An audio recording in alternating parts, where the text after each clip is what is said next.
আমরা হচ্ছে সব স্কুল থেকে আমরা স্টুডেন্টসরাই, আমরা যেহেতু স্টুডেন্টরাই এটা শুরু করছিলাম এই প্রোটেস্ট, আমরা স্টুডেন্টদেরই আমাদের দায়িত্ব যে এই দেশকে ভালো করে রাখা। মানে এই যে যেমন পুলিশ কোথাও নাই, পুলিশকে কোথাও দেখা যাচ্ছে না, আমরা এই যে স্টুডেন্টরাই, আমি যে আসলাম এখানে এই ডিআরএমসি দিক দিয়ে দেখলাম স্টুডেন্টরাই, ডিআরএমসির ভাইয়ারাই কি সুন্দর করে করতেছিল, ট্রাফিক মেনটেন করতেছিল।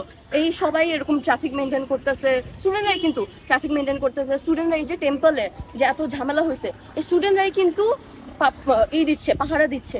আমরা চেষ্টা করব যে আমাদের এরিয়া, আমাদের স্কুলের এরিয়া বা আমাদের যেখানে আমাদের মানে পুরা এই মানে পুরা এই শহরটাকে ডিফারেন্ট স্কুল কিন্তু ডিফারেন্ট জায়গা বেছে নিছে যে আমরা হলো ডিফারেন্ট জায়গায় যে আমরা ক্লিন করব।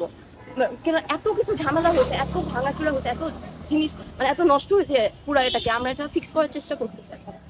এটাই আমাদের চেষ্টা থাকবে উচিত যে হলো আসে, কারণ এখন তো কোনো ঝামেলা না, এখন তো তাদের কোনো লাইফ রিস্ক না, তাদের উচিত এখন আসে যে আমাদের সাথে একটু হেল্প করা, তাই না? যত মানুষ তত ভালো, তারা এসে আমাদের যদি ক্লিন করতে পারে তাহলে ভালো, তারা এসে যদি এরকম সব ট্রাফিক দিতে পারে, সবকিছু কিন্তু ভালো।